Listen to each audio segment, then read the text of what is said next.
মা বাবা, তোমরা কি কোথাও বেরোচ্ছ? তোমাদের দেখে মনে হচ্ছে কোথাও তোমরা যাচ্ছ।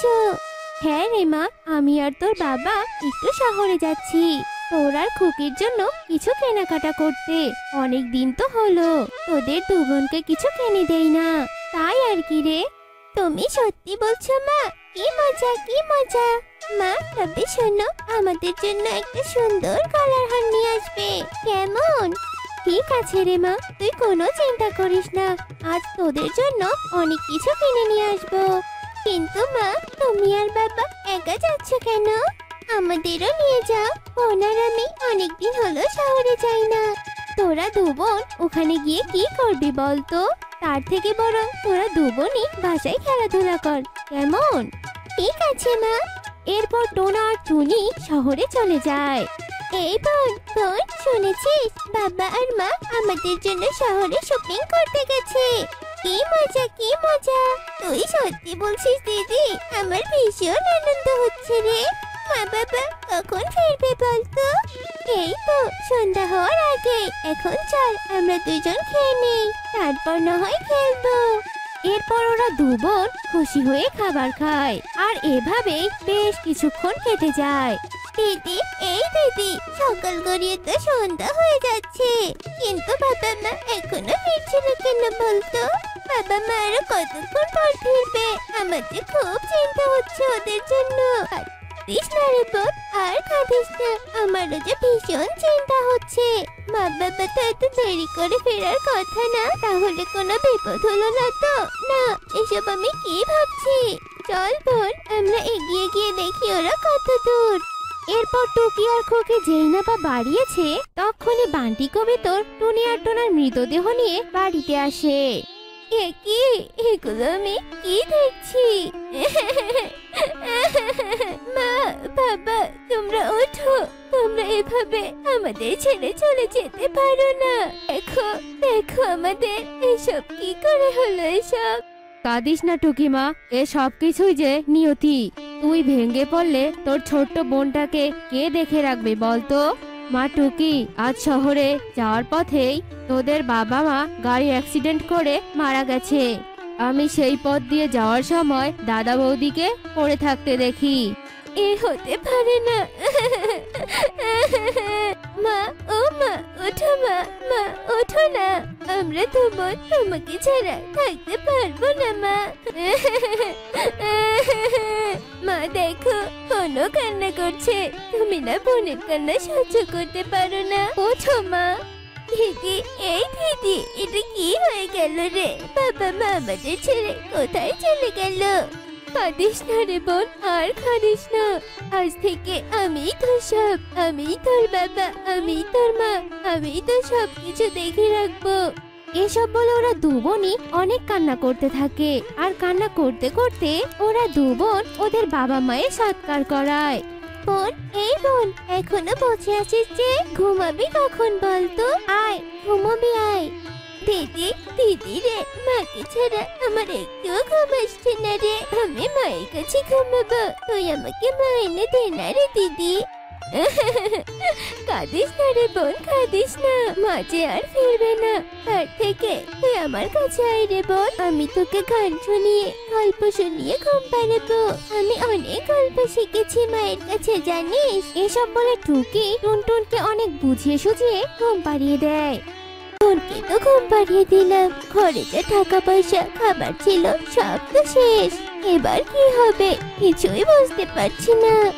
এভাবে চিন্তা করতে করতে টুকিও সেখানেই ঘুমিয়ে পড়ে। টুকি, এই টুকি, এখনো ঘুমিয়ে থাকলে কি চলবে? ওঠ, আয় বলছি, এক্ষুনি বেরিয়ে আয় বলছি।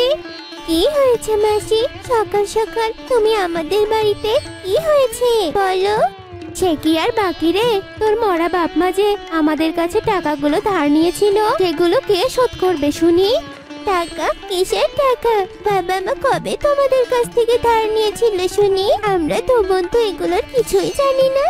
তোদের এসব বলে যায়নি, তাতে আমি কি করব বল? আমি অত কিছু বুঝতে চাই না। তোদের দু বোনকে আমি 1 মাসের সময় দিলাম, এর মধ্যে আমার 5,000 টাকা তোরা শোধ করে দিবি, নয়তো এই বাসা থেকে তোদের বের করে দিব আমি। এসব বলে কাকুলি কাক আর কালু কাক সেখান থেকে চলে যায়। দিদি, এই দিদি, ও মাসিটা এসব কি বলে গেল রে? অত টাকা আমরা কোথায় পাবো বল? জানি না রে বোন, জানি না আমি অত টাকা কোথায় পাবো। এদিকে তো ঘরেও কোনো খাবার নেই। আমি তো পুরো জঙ্গলেই ঘুরলাম, কিন্তু কোনো কাজ পাচ্ছি না। তোর খুব খেতে পেয়েছে না রে বোন? ঘরে একটু মুড়ি আছে, ওগুলো তুই খেয়ে নে তো। এরপর টুকি খুকিকে সেই মুড়িগুলো খাইয়ে দিয়ে ঘুম পাড়িয়ে দেয়। এভাবে কয়েকদিন কেটে যায়। দিদি, এই দিদি, আমার অনেক খিদে পেয়েছে রে দিদি, আমাকে কিছু খেতে দে না রে দিদি। খিদের জ্বালা যে আমি আর সহ্য করতে পারছি না রে। কাঁদিস না বোন, কাঁদিস না। চল আমরা একটু জঙ্গলে যাই, গিয়ে দেখি তোকে কিছু ফল সংগ্রহ করে দিতে পারি কিনা। এরপর ওরা দু বোন মিলে জঙ্গলে যায়। আর এমন সময় ওরা একটি সুন্দর ফুল দেখতে পায়। দিদি, এই দিদি, হ্যাঁ ফুলটা কত সুন্দর, আমি ফুলটা ছিঁড়ে দিদি। ঠিক আছে রে বোন। এরপর খুকি যেই না ফুলটা ছুঁয়েছে, অমনি সেই ফুল থেকে একটি পরী বেরিয়ে আসে। আর এ দেখে তো ওরা দু বোন ভীষণ অবাক হয়ে যায়। ভয় পেও না তোমরা, আমি ইচ্ছে করি। আসলে আমি এতদিন এক তান্ত্রিকের অভিশাপে ফুল হয়েছিলাম, কিন্তু এই সৎ নিষ্ঠাবান পাখির ছানার স্পর্শে আমি আবার আমার আসল রূপ ফিরে পেলাম। তোমাদের দু বোনকে অনেক ধন্যবাদ। এখন আমি যদি তোমাদের সাহায্য করতে পারি তাহলে আমি অনেক খুশি হব। না না পরি, আমরা এর বিনিময়ে তোমার কাছ থেকে কিছুই নেব না। আমি তোমাদের খুশি মনে সাহায্য করতে চাই। আচ্ছা, তোমাদের দু বোনের মুখ এত শুকনো লাগছে কেন? তোমাদের বাবা মানে? এরপর ওরা দু বোন পরীকে সবটা খুলে বলে। সবটা শুনে পরীর অনেক কষ্ট হয়। আর পরে জাদু করে একটি কচু গাছ নিয়ে আসে। এই নাও টুকি, এই কচু গাছটি নাও। এটি বাসায় রোপণ করবে, আর দেখবে কচু গাছে নীল বাঁধাকপি ধরবে। আর শোনো, এই গাছ তোমরা তো বোন ছাড়া আর কেউই দেখতে পাবে না, আর কেউ তোমাদের ক্ষতিও করতে পারবে না। আর মনে রেখো, এই গাছের বাঁধাকপি কোনোদিনও শেষ হবে না। তাই এই বাঁধাকপি বিক্রি করে তোমরা তোমাদের প্রয়োজন মেটাতে পারো, আর অনেক টাকা রোজগারও করতে পারবে।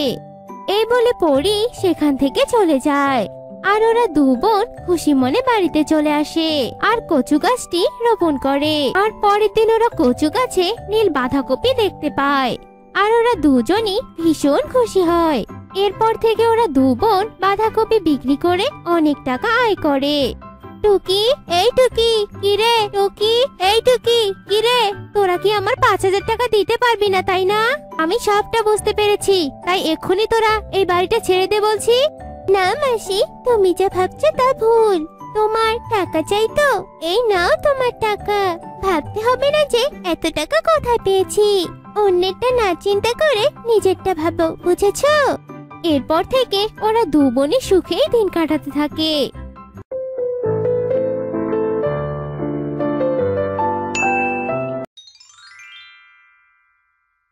কিছুদিন পরেই তো খরার মৌসুম চলে আসছে।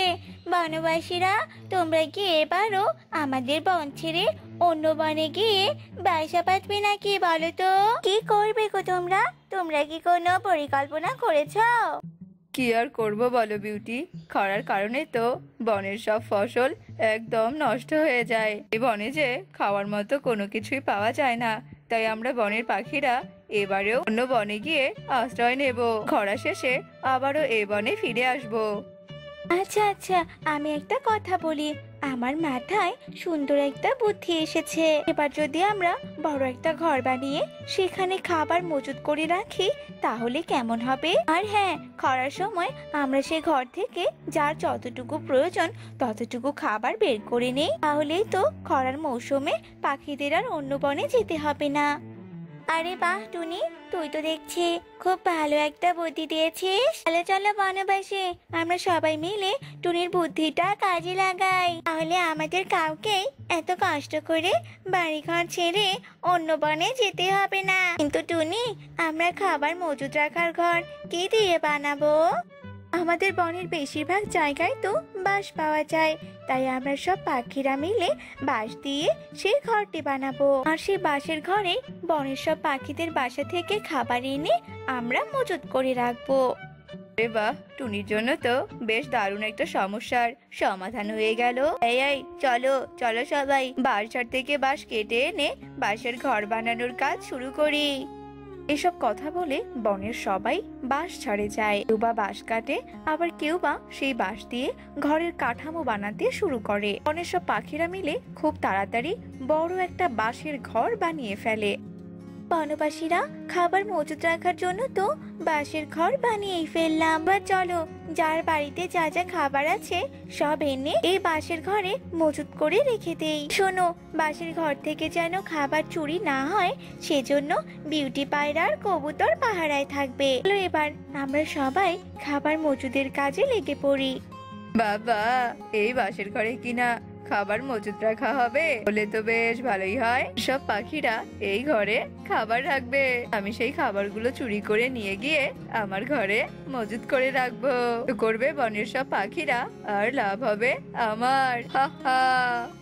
এসব কথা বলে যজ্ঞ কাক গাছের আড়াল থেকে বাঁশের ঘরের দিকে খেয়াল রাখতে থাকে। দিকে বনের সব পাখিরা তাদের ঘর থেকে খাবার এনে বাঁশের ঘর পরিপূর্ণ করে রাখে। এরপর বিউটি পায়রা আর কবুতরকে পাহারায় রেখে বনবাসীরা যে যার কাজে চলে যায়। এই তো বনবাসীরা বাঁশের ঘরের আশপাশ থেকে চলে গেছে। সুযোগে আমি মজুত করা খাবার চুরি করে নিয়ে আসি। কিন্তু ঘরের দরজা দিয়ে আমি কি করে ঢুকবো? ঘরে তো পাহারা বসিয়েছে। আহা, পেয়েছি পেয়েছি একটা উপায়। আমি উড়ে উড়ে বাঁশের ঘরের ছাদে যাব, আর বাঁশের ঘরের কোনো ফাঁকা অংশ দিয়ে ঢুকে খাবার চুরি করে নিয়ে আসবো। বিউটি, কবুতর, তোমরা কাল সারা দিন রাত ভালো করে বাঁশের ঘর পাহারা দিয়েছো তো? দরজাটা একটু খুলে দাও তো, আজ যে আমার কিছু খাবার প্রয়োজন, আমাকে আজ খাবার নিতে হবে। হ্যাঁ হ্যাঁ টুনি, আমরা খুব ভালো করে এই খাবার মজুত রাখার বাঁশের ঘর পাহারা দিয়েছি। কেউ এর আশেপাশে আসেনি। এই যে ঘরের দরজা খুলে দিলাম, তোর যতটুকু খাবার প্রয়োজন তুই ঘর থেকে নিয়ে নে।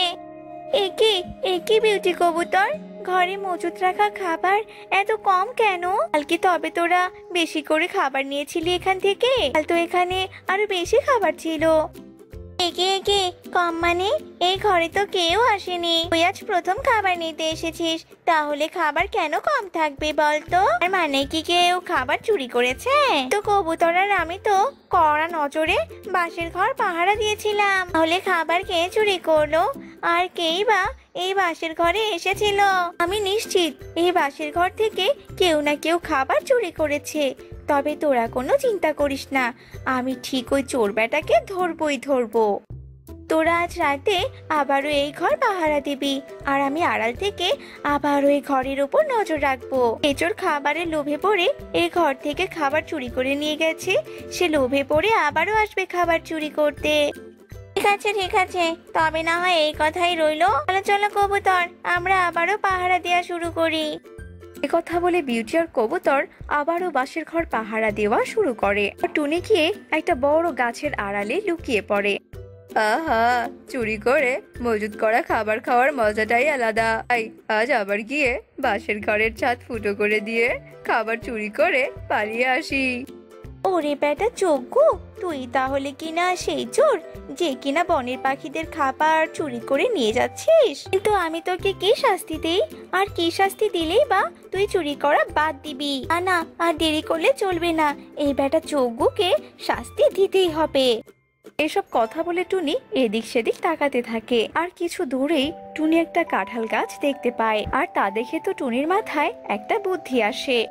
এই তো আমি পেয়েছি যজ্ঞকে শাস্তি দেওয়ার উপায়। কাঁঠাল দিয়ে আমি চোর বেটাকে চরম শিক্ষা দেব। যাই, বিউটি আর কবুতরকে আমার বুদ্ধিটা আমি বলে আসি।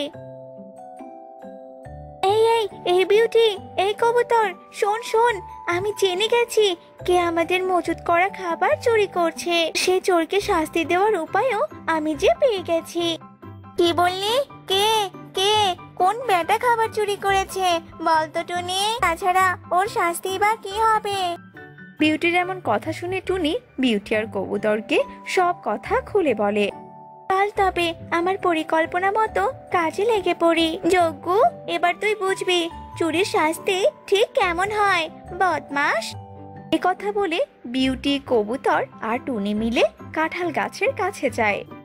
এনে তাড়াতাড়ি করে গাছ থেকে কাঁঠালগুলো পেড়ে নে। এই কাঁঠাল দিয়ে যে আমরা বাঁশের ঘরের ছাদ দেব। কাঁঠালের ছাদ ভাঙতে গেলেই বুঝবে কত মজা। এর কথা শুনে কবুতর আর বিউটি গাছ থেকে কাঁঠাল ছিঁড়ে নেয় আর তাদের বাঁশের ঘরে কাঁঠাল দিয়েই ছাদ দেয়। এই তো আমাদের বাঁশের ঘরে কাঁঠালের ছাদ দেওয়া শেষ। চলো চলো, এবার আমরা সবাই লুকিয়ে পড়ি আর ওই বেটা যজ্ঞ আসার অপেক্ষা করি। আমিও দেখি ওই কাঁঠালের ছাদ বেটা যজ্ঞ কি করে ভাঙে। একি একি, আজ কিনা বাঁশের ঘরে কাঁঠালের ছাদ দিয়েছে। কি মনে করেছে এটা কি? হ্যাঁ, কাঁঠালের ছাদ দিলে আমি ঘরে ঢুকতে পারবো না? এ তো আমার বাঁ হাতের খেল। ঠোকর দিতেই এই কাঁঠালের ছাদ ভেঙে পড়বে। এ কথা বলে যজ্ঞ কাক যেমনি কাঁঠালের ছাদে ঠোকর দেয় তেমনি যজ্ঞর ঠোঁট ভেঙে যায় আর কাঁঠালের কাঁটাযুক্ত জায়গায় পা পড়াতে যজ্ঞ কাক ভীষণ ব্যথা পায়। ওরে বাবা রে, গেল গেল, আমার ঠোঁট ভেঙে গেল। বাবা রে বাবা, কি যন্ত্রণা, কি কাণ্ড! কাঁঠালের ছাদে ঠোঁট দিতেই আমার যে বেহাল দশা হয়েছে। ওরে বাবা রে, কি সাংঘাতিক কাণ্ড! দেখ বেটা যজ্ঞ, আমাদের কষ্ট করে মজুত করা খাবার চুরি করতে এলে কি হাল হয়। ওর খুব শখ চুরি করার, তাই না রে? এই বিউটি, এই মার মার, এই যজ্ঞকে মার। না না, আমাকে দয়া করে মেরো না। আমি আর কোনোদিন চুরি করব না। এমনিতে কাঁঠালের ছাদে ঠোকর দিতে গিয়ে আমার ঠোঁটটাই ভেঙে গেছে। এরপরে তোমরা যদি আমাকে মারো তবে তো আমার কোমরটাই ভেঙে যাবে। এবারের মতো তোমরা আমাকে ক্ষমা করে দাও। আমি আর কখনোই চুরি করব না। ঠিক আছে যজ্ঞ, যা, তোকে এবারের মতো ক্ষমা করে দিলাম। তবে শুনে রাখ, ভুলেও কিন্তু এখানে আর আসবি না। টুনির এমন কথা শুনে যজ্ঞ সেখান থেকে ছুটে পালিয়ে যায়। পর থেকে যজ্ঞ আর কোনোদিনও মজুত করা খাবার চুরি করতে আসে না। আর এভাবেই বাঁশের ঘরে কাঁঠালের ছাদের জন্য বনবাসীরা খাবার চুরি হওয়া থেকে মুক্তি পায়। সেই মজুত করা খাবারের জন্যই বনবাসীরা খরার হাত থেকে মুক্তি পায়।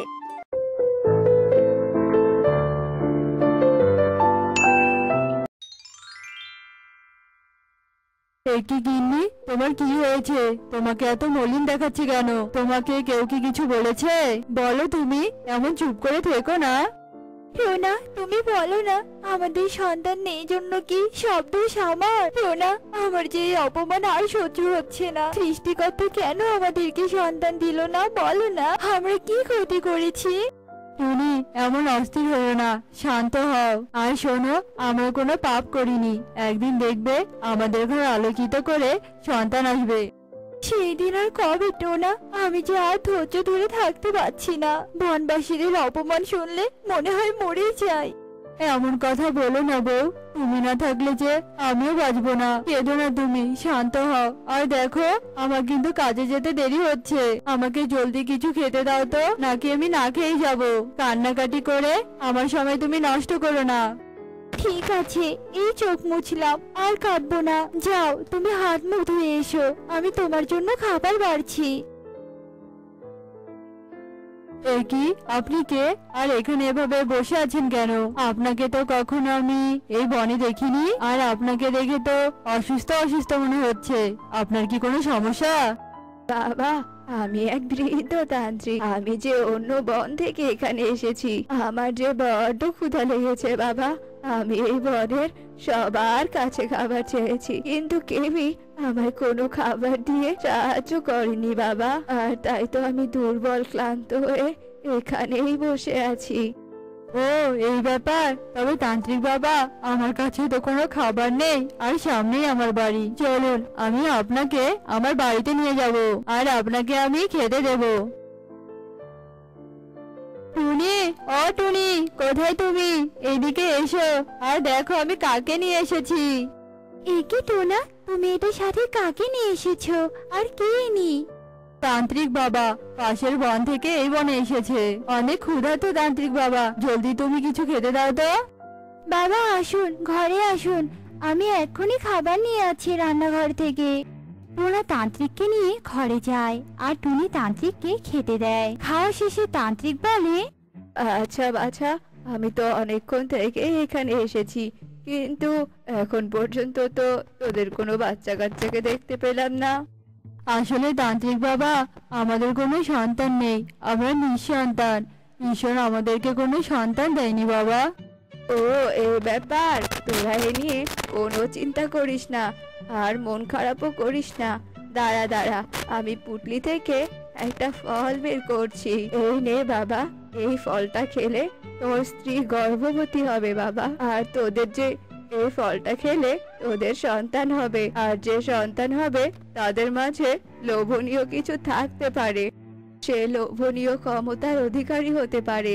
তোদেরকে লোভ করা যাবে না, কিন্তু যদি তোরা ভুলবশত লোভ করে বসিস তাহলে কিন্তু তোদের সন্তানের ক্ষতি হবে বাবা, অনেক বড় ক্ষতি। সে যাই হোক, আমাকে সাহায্য করার জন্য তোদের অনেক ধন্যবাদ। আমি তবে এবার আসি বাছা। গিন্নি, নাও নাও, জলদি ফলটা খেয়ে নাও, শুভ কাজে যে দেরি করতে নেই। টুনি ফলটা খেয়ে নেয় আর ফল খাওয়ার কিছুদিন পরই টুনি গর্ভবতী হয়। আর অনেক অপেক্ষার অবসান ঘটিয়ে টুনি দুটো ডিম দেয়।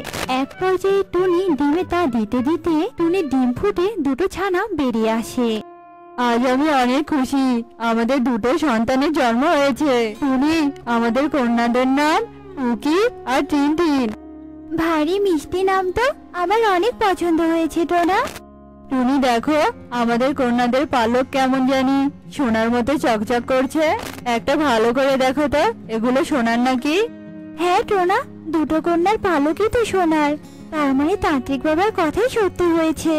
তবে যাই হোক, আমরা কোনো লোভ করব না, আমরা তাদেরকে সব সময় দেখে শুনে রাখবো।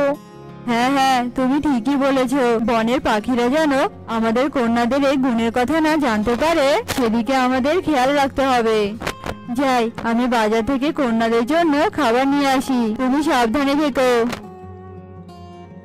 কি ব্যাপার টোনা, কদিন থেকে দেখছি তোমার মনটা খুব খারাপ আর তুমি কন্যাদের সঙ্গে কথা বলো না। কি হয়েছে তোমার, আমাকে খুলে বলো তো। তুমি, আমি কয়েকদিন থেকে একটা বিষয় ভাবছি।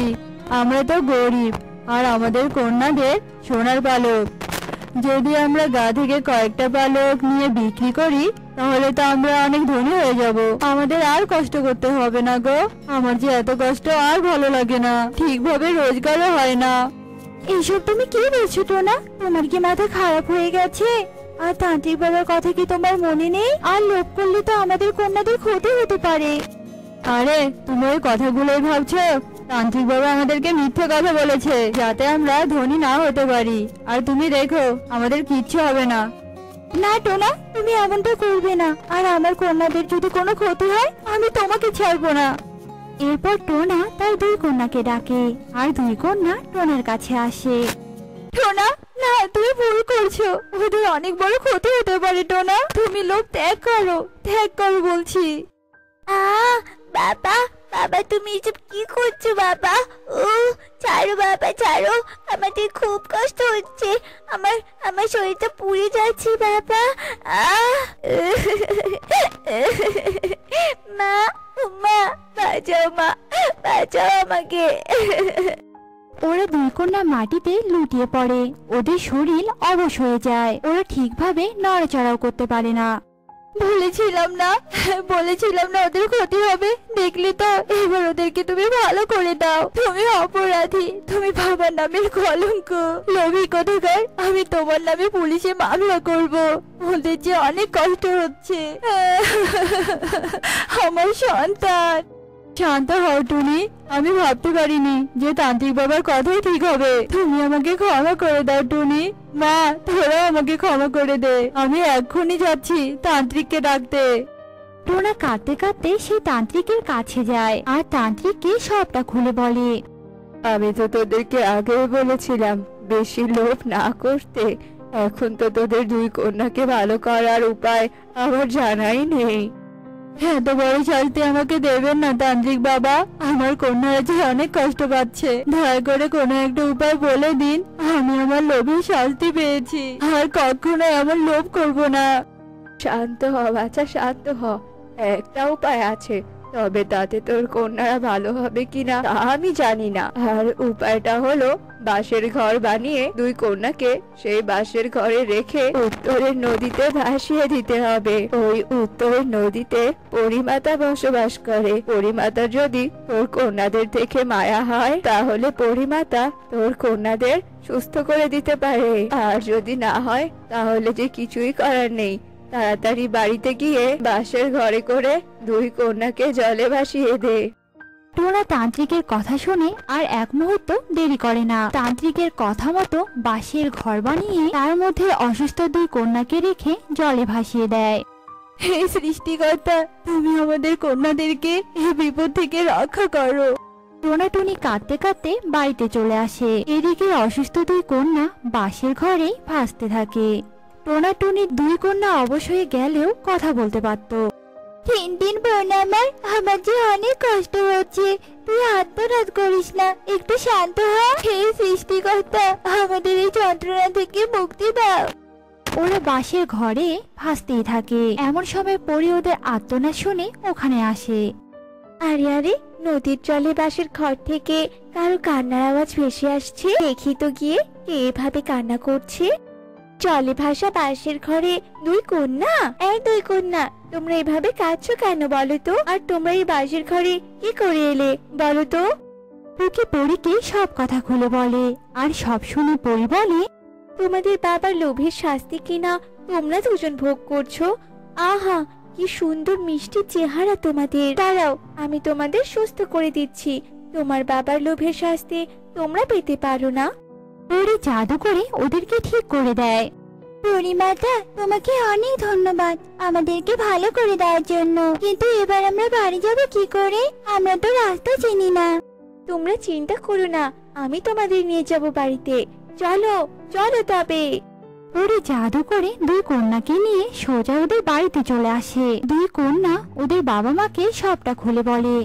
তোমরা কিন্তু আর কখনো লোভ করবে না, বুঝেছো? তোমাদের এমন লোভের জন্য এর পরবর্তীতে তোমাদের দুই কন্যা যদি অসুস্থ হয় তাহলে কিন্তু ওদের আর কেউ বাঁচাতে পারবে না। কথাটা কিন্তু মনে রাখবে।